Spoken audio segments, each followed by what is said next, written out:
Assalomu alaykum tuzumlar.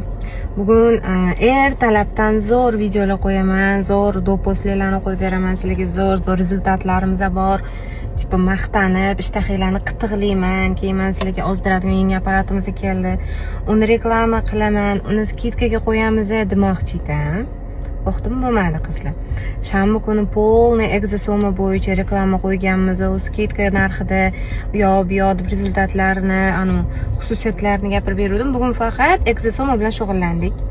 Hamma patsientlarim faqat o'shani olishdi. Effektli ekan, prям вообще zo'r ekan. Вообще nima deydi, hit darajaga chiqqaniga yarasha arziydigan preparat ekan. Chunki bitta qilgani o'zida yuz yaltillab, takoy svejiy bo'lib qolyapti, koja yaltillayapti qizlar. Yo, mazada u bitta menza bilan yaltirasa, lekin uni kurs olishinglar kerak. Qolmagani bilan men zakaz qildim. Keladi, shu narxda olasizlar bemalol. Yengilini endi